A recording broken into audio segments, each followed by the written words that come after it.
Hello yours, welcome to pharma universe. இன்றைக்கி இந்த video என்ன பார்க்க போகிறோம்னு வந்து பார்த்தீங்கன்னா, இப்போ எம்ஆர்பியில் வந்து ஆனுவல் பிளான் வந்து ரிலீஸ் பண்ணியிருக்காங்க. ஸோ லேட்டஸ்ட்டாக வந்து அப்டேட் பண்ணியிருக்காங்க. ஸோ 9ஆம் தேதி. ஸோ அதை பற்றி தான் டீட்டெயிலாக பார்க்க போகிறோம். ஸோ லெட்ஸ் கெட் இந்த வீடியோ. ஸோ ஃபார்மசிஸ்ட்க்கு வந்து பார்த்தீங்கன்னா, நமக்கு வந்து 425 வேகன்சிஸ்க்கு வந்து நோட்டிஃபிகேஷன் விட்டுருந்தாங்க 1 இயர் முன்னாடி. ஸோ இப்போ வந்து அது 630 வந்து அப்கிரேட் பண்ணியிருக்காங்க. ஸோ அரைசிங் வேகன்சி இன்க்ரீஸ் ஆனதுனால ஸோ 630 இப்போ கன்வெர்ட் ஆயிருக்கு.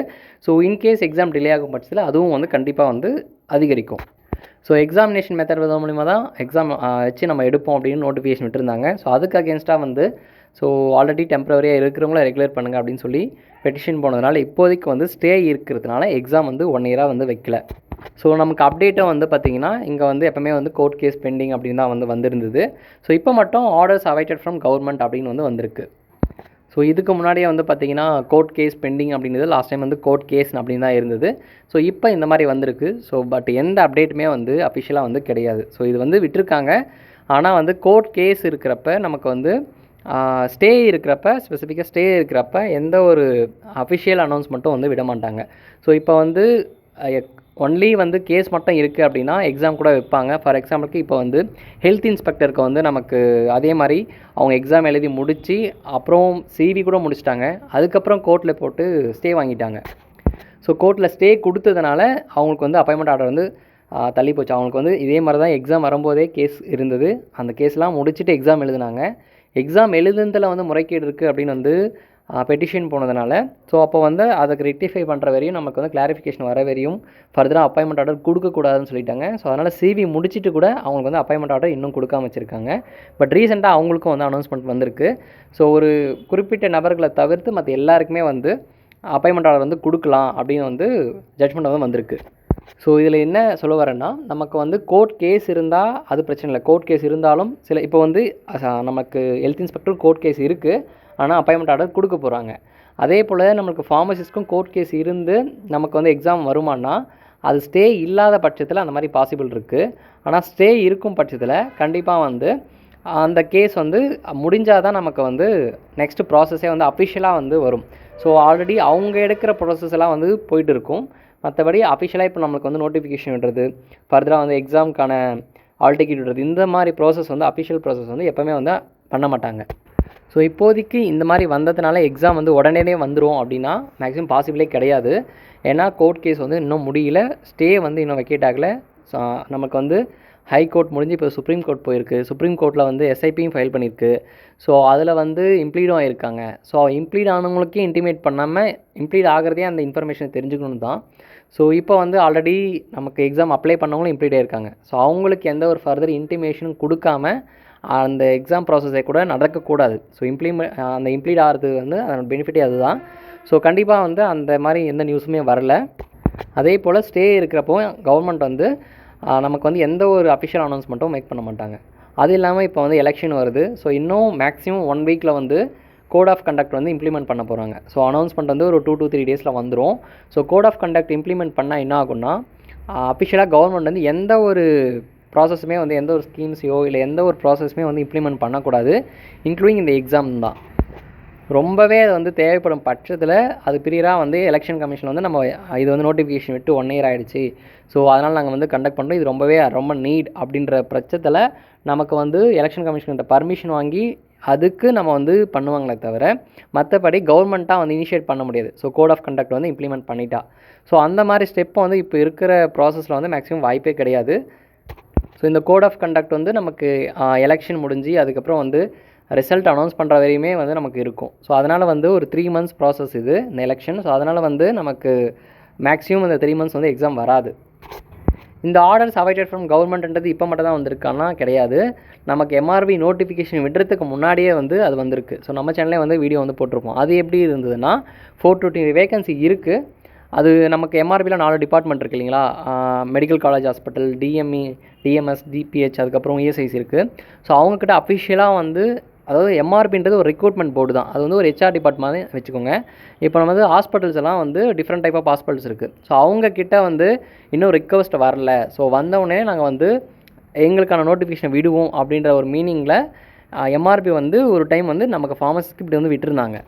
ஸோ இப்போ வந்து ஒவ்வொரு டிபார்ட்மெண்ட்லையும் எவ்வளோ வேகன்சி இருக்குன்னு அவங்க தான் வந்து எம்ஆர்பிக்கு வந்து ரிக்வஸ்ட் பண்ணி இவ்வளோ போஸ்ட் வந்து நீங்கள் இருக்குது, அதனால் வந்து ரிக்ரூட் பண்ணி கொடுங்க அப்படி வந்து ரிக்வஸ்ட் வரும். ஸோ அப்போ தான் இந்த மாதிரி வந்து கொடுத்துருந்தாங்க.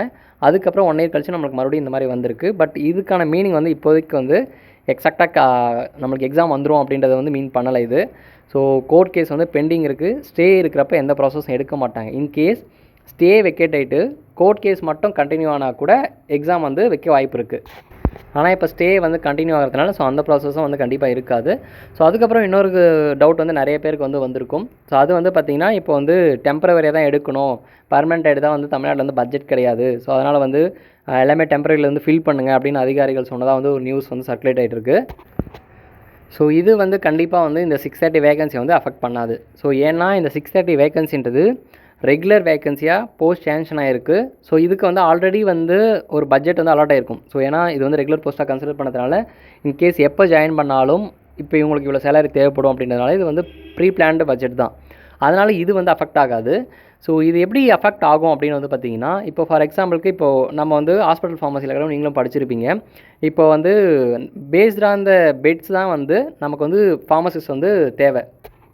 இப்போ லெஸ் தென் வந்து ஒன்லி வந்து பிஹெச் தான், அங்கே வந்து பெட் ஸ்ட்ரென்த்தே கிடையாது, ஒன்லி ஓபி மட்டும் தான் பார்க்குறாங்க அப்படின்னா ஒரு ஃபார்மசிஸ்ட்டு, இல்லை ஒரு மினிமம் வந்து ஒரு 10 to 30 பெட் இருக்கிற ஹாஸ்பிட்டல்லாம் அப்படின்னா நமக்கு வந்து 2 ஃபார்மசிஸ்ட் வந்து மினிமம் வந்து இருப்பாங்க. ஸோ இப்போ வந்து ஆல்ரெடி வந்து ஒரு கவர்மெண்ட் ஜிஹெச் வந்து இமேஜின் பண்ணிக்கோங்க. இப்போது ஒரு 30 பெட் ஹாஸ்பிட்டல் இருக்குது. அந்த 30 பெட் ஹாஸ்பிட்டலுக்கு 2 ஃபார்மசிஸ்ட் வந்து இருக்காங்க. ஸோ இப்போ வந்து பாப்புலேஷன் வந்து இருக்காங்க. இது வந்து எப்போது உருவாயிருக்குன்னா ஒரு 5 வருஷம் இல்லை 10 வருஷம் முன்னாடி வந்து 30 பெட்டாக இருக்கும். 2 ஃபார்மசிஸ்ட் போஸ்ட் வந்து சேங்ஷன் பண்ணியிருப்பாங்க. ஸோ 2 வந்து இப்போ ஃபில் பண்ணி வச்சுருப்பாங்க. ஸோ இல்லைனா ஒன்று வேகண்டாக கூட இருக்க வாய்ப்பு இருக்குது. பட் இப்போ வந்து பாப்புலேஷன் வந்து இன்க்ரீஸ் பண்ணியிருப்பாங்க. அந்த இடத்துல வந்து நிறையா பேஷண்ட்ஸ் வந்து வர ஆரம்பிச்சிருப்பாங்க. அதனால் பெட் ஸ்ட்ரென்த் வந்து இன்க்ரீஸ் பண்ணணும்னு வந்து நிறைய பேர் வரதுனால பெட்டிஷன் போயிருக்கோம். இல்லைனா வந்து ஏதாவது ஒரு ரீசனால் வந்து பெட் ஸ்ட்ரென்த்தை வந்து இன்க்ரீஸ் பண்ணுவாங்க. ஸோ அப்படி இருக்கும்போது இப்போ அந்த ஹாஸ்பிட்டலில் பெட் ஸ்ட்ரென்த் வந்து 50 வந்து இன்க்ரீஸ் பண்ணுறாங்க. அப்போ அடிஷ்னலாக நம்மளுக்கு வந்து மினிமம் ஒரு ஃபார்மசிஸ்ட் வந்து தேவை. அப்படின்னா 2 கூட வந்து எடுக்க வாய்ப்பு இருக்குது. ஸோ இப்போ 50 பெட் ஹாஸ்பிட்டல் இருக்குது. ஸோ அதனால் வந்து 3 ஃபார்மசிஸ்ட் அங்கே தேவை அப்படின்ற பட்சத்தில் ஆல்ரெடி 2 போஸ்ட் வந்து ரெகுலர் போஸ்ட் வந்து இருக்குது. இப்போ 50 அப்கிரேட் பண்ணுறதுனால நம்மளுக்கு வந்து ஒரு ஃபார்மசிஸ்ட் போஸ்ட் வந்து வேக்கண்ட் ஆகுது. ஸோ இப்போ அதை தான் வந்து பார்த்திங்கன்னா கான்ட்ராக்டில் வந்து ஃபில் பண்ணிகிட்டு இருக்காங்க. இன்கேஸ் ஆல்ரெடி 30 பெட்டாக இருக்கும்போதே 2 ஃபார்மசிஸ்ட் போஸ்ட்டில் ஒருத்தர் ட்ரான்ஸ்ஃபர் வாங்கிட்டு ஒரு போஸ்ட் வேக்கண்ட்டாக இருந்தாங்கன்னா அந்த 630 வேகன்சி தான் அந்த வேக்கண்ட் வந்து வரும். ஸோ அதை வந்து கண்டிப்பாக ரெகுலர் தான் ஃபில் பண்ணுவாங்க. அதை கான்ட்ராக்டில் ஃபில் பண்ண முடியாது. ஸோ இப்போ புதுசாக அப்கிரேட் பண்ணுறாங்க, இல்லை புதுசாக வந்து ஒரு ஊரில் வந்து ஜிஹெச் வந்து ஓப்பன் பண்ணுறாங்க. ஒரு 30 பெட் ஹாஸ்பிட்டலுக்கே ஒரு ஜிஹெச் ஓப்பன் பண்ணுறாங்க. அப்படி ஜிஹெச் ஓப்பன் பண்ணும்போது அந்த இடத்துல ஃபார்மசிஸ்ட் போஸ்ட் வந்து ஒன்று தேவைப்படுது. ஸோ அதை ரெகுலரில் போடாமல் கான்ட்ராக்டில் போடுறாங்க. இதுதான் வந்து பண்ணுறாங்களே தவிர ஆல்ரெடி ரெகுலரில் கொடுத்துட்ருக்கிற ஃபார்மசிஸ்ட் போஸ்ட்டை கேன்சல் பண்ணி இது வந்து கான்ட்ராக்டில் வந்து போடுற சுச்சுவேஷன் இப்போ கிடையாது. ஸோ போஸ்ட் வந்து புதுசாக க்ரியேட் பண்ணாமல், ரெகுலர் போஸ்ட் க்ரியேட் பண்ணாமல், ஸோ புதுசாக ஹாஸ்பிட்டல் மட்டும் திறக்கும்போது ஒரு ஃபார்மசிஸ்ட் கண்டிப்பாக வேணுன்றதுனால கான்ட்ராக்டில் எடுத்து போட்டுட்ருக்காங்க. ஸோ இதனால் இந்த 630 வேகன்சிஸ் வந்து கண்டிப்பாக அஃபெக்ட் ஆகாது. பட் டைரெக்டாக நம்மளுக்கு அஃபெக்ட் ஆகலனாலும் இன்டைரக்டாக வந்து இப்போ ஒரு 10 வருஷம் முன்னாடி நமக்கு வந்து பார்க்கும்போது ஒரு போஸ்ட் வந்து க்ரியேட் ஆச்சுன்னா அதை ரெகுலர் போஸ்ட்டாக க்ரியேட் பண்ணுவாங்க. அதை வந்து நமக்கு இந்த மாதிரி எம்ஆர்பி மூலிமா வந்து எடுத்து போட்டுட்ருக்காங்க. ஸோ ஒரு 10 வருஷம் முன்னாடி தான் நமக்கு எம்ஆர்பிலாம் வந்துட்டுருக்கு.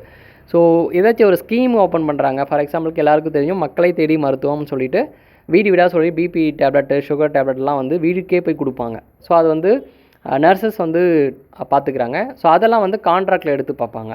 இல்லைனா வேறு ஏதாச்சும் வந்து ஒரு ஸ்கீம் வந்து கவர்மெண்ட் அனௌன்ஸ் பண்ணுறாங்க ஹெல்த் ரிலேட்டடாக அப்படின்னா அதுக்கு வந்து நீங்கள் வந்து சோசியல் ஃபார்மசியில் கூட படிக்கலாம். நிறையா ஸ்கீம்ஸ் சென்ட்ரல் கவர்மெண்ட்லேருந்து நம்மளுக்கு ஹெல்த் ஸ்கீம்ஸ் வந்து வந்துகிட்டே இருக்கும். நேஷ்னல் ஹெல்த் மிஷன் சொல்லிட்டு அது வந்து நிறைய அப்கிரேட் ஆகிட்டே இருக்கும். அப்படி தான் வர்றது பார்த்திங்கன்னா இந்த பிஹெச்சி சைடு எல்லாமே மோஸ்ட்டாக வந்து அவங்க ஃபண்டிங் தான் வந்து போயிட்டுருக்கோம். அதே போல் இப்போ ஆர்பிஎஸ்கின்றது மோஸ்ட்டாக எல்லாருக்கும் தெரிஞ்சிருக்கும். அதுவும் ஒரு ஸ்கீம் தான். அது வந்து ஸ்கூல்ஸில் அந்த மாதிரி பீப்புள்ஸ்க்கு போயிட்டு ட்ரீட்மெண்ட் கொடுக்குறது, ஸ்கூல் லெவலில் போய் பண்ணுறது. ஸோ ஒவ்வொரு இடத்துக்கும் ஒரு ஸ்கீம் வந்து கொடுத்துருப்பாங்க. அந்த மாதிரி நிறைய ஸ்கீம்ஸ் வந்து இருக்குது. அந்த ஸ்கீமுக்கு தான் வந்து பார்த்திங்கன்னா கான்ட்ராக்டில் வந்து எடுத்துகிட்டு இருந்தாங்க இதுக்கு முன்னே. பட் இப்போ வந்து ஒரு ஜிஹெச்கோ அந்த மாதிரிக்கே கான்ட்ராக்ட் போகும்போது இன்டைரக்டாக வந்து ரெகுலர் போஸ்ட் வந்து இன்க்ரீஸே ஆகாது. ஸோ இப்போது 1800 ரெகுலர் போஸ்ட் தான் நமக்கு வந்து இருக்குதுன்னு ஆல்ரெடி சொல்லியிருந்தேன். ஸோ அந்த 1800 போஸ்ட் தான் ஃபைனலாக வரையும் அப்படியே தான் இருக்கும். ஆனால் இதுக்கு முன்னே எப்படி இருக்கும்னா இன்கேஸ் ஜிஹெச் ஓப்பன் பண்ணால் ஒரு ரெகுலர் போஸ்ட் வந்து க்ரியேட் ஆகும். ஆனால் இப்போ க்ரியேட் ஆகாமல் அதை கான்ட்ராக்ட்லேயே வந்து ஃபில் பண்ணிடுறாங்க. ஸோ அதனால் வந்து இந்த வேகன்சின்றது வந்து 1800 வேகன்சி அப்படியே தான் இருக்கும். அதில் ஆல்ரெடி வந்து ஃபில் பண்ணிவிட்டு இப்போ 630 வேகன்சி தான் வந்து வேக்கண்ட்டாக இருக்குது. ஸோ இன்கேஸ் இந்த 630 வேகன்சிஸ் போட்டுட்டா அடுத்து வந்து அந்த 1800க்குள்ளே தான் ரிட்டையர் ஆகி நம்மளுக்கு வர வேகன்சி தான் எக்ஸாமில் அடுத்து எக்ஸாம் வச்சு போடுவாங்களே தவிர ஏதாச்சும் ஜிஹெச் வந்து புதுசாக ஓப்பன் பண்ணுறாங்க இல்லை அப்கிரேட் பண்ணுறாங்க அப்படின்னா அதை கான்ட்ராக்டில் தான் போடுறாங்க. அதுதான் இந்த நியூஸ் வந்து சொல்லியிருக்கிறது. இதுவும் வந்து அஃபிஷியல் வந்து ஏதாச்சும் ஒரு கவர்மெண்ட் ஆர்டர் பாஸ் பண்ணுறது அது மாதிரி எதுவும் கிடையாது. ஒரு டிஸ்கஷன் இது வந்து நியூஸில் வந்திருக்கு. இதுக்கு முன்னாடியே வந்து இதே மாதிரி நியூஸ் கட்டிங் நம்மளே வந்து பேசியிருக்கோம். இனிமேல் வந்து எங்கேயாச்சும் வந்து வேக்கண்ட் புதுசாக அரைஸ் ஆகுது அப்படின்னா அந்த டிஸ்ட்ரிக்ட் ஹெல்த் ஆஃபீஸ்லேயே போயிட்டு வேக்கண்ட் வந்து ஃபில் பண்ணுற மாதிரி வந்து சொல்லியிருந்தாங்க. ஸோ எல்லாத்துக்குமே அது வந்து நர்சஸ், ஃபார்மசிஸ்ட், லேப் டெக்னீஷியன் இந்த மாதிரி எல்லாத்துக்குமே வந்து அந்த மாதிரி தான் ஃபில் பண்ண சொல்லியிருந்தாங்க. இது வந்து புது நியூஸும் ஒன்றும் கிடையாது. ஸோ இது வந்து அதிகமாக சர்க்குலேட் ஆனாலும் இதை வந்து எக்ஸ்பிளைன் பண்ணுறேன். ஸோ இது வந்து எம்ஆர்பி வேக்கண்ட்டை டேரெக்டாக வந்து அஃபெக்ட் ஆகுது. பட் இன்டைரக்டாக வந்து ரெகுலர் வேகன்சி இன்க்ரீஸ் ஆகாமல் வந்து அது அப்படியே வந்து தடுக்குது. ஸோ இப்போதைக்கு இந்த 680 வேகன்சினது எக்ஸாம் வச்சு தான் மேக்ஸிமம் போடுவாங்க.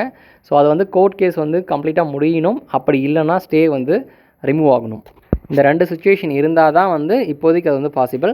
ஸோ இப்போ வந்து கோட் ஆஃப் கண்டக்ட் வந்து இம்ப்ளிமெண்ட் பண்ண போகிறாங்க. எலெக்ஷன் வரப்போகுது. ஸோ கோர்ட்டும் வந்து மேலேருந்து நமக்கு எந்த ஒரு ப்ரொசீடிங்ஸும் அதெல்லாம் இருக்காது.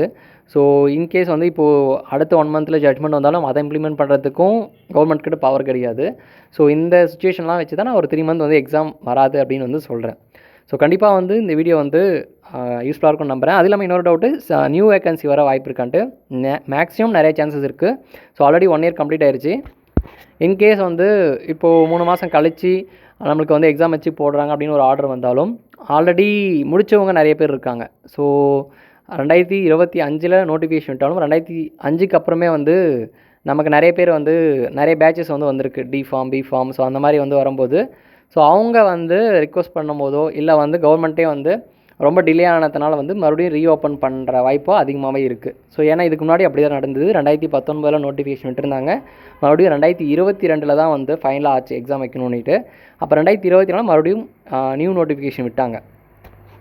ஸோ இப்போ போகிற சுச்சுவேஷன்லேயும் அதே மாதிரி பாசிபிலிட்டிஸ் இருக்குது. அதே போல் 2029 நோட்டிஃபிகேஷன் விட்றப்ப 300 போஸ்ட்டுக்கு வந்து விட்டுருந்தாங்க. 2022க்கு வரப்போ அது வந்து 900 போஸ்ட்டாக கன்வெர்ட் ஆச்சு. ஸோ அந்த ஒரு 4 வருஷம் கேப்பில் வந்து 600 போஸ்ட் வந்து வந்துருச்சு. ஸோ அதே போல் தான் இங்கேயும் வந்து நமக்கு டிலே ஆக வேகன்சி வந்து ரைஸ் ஆக நிறைய வாய்ப்பு இருக்குது.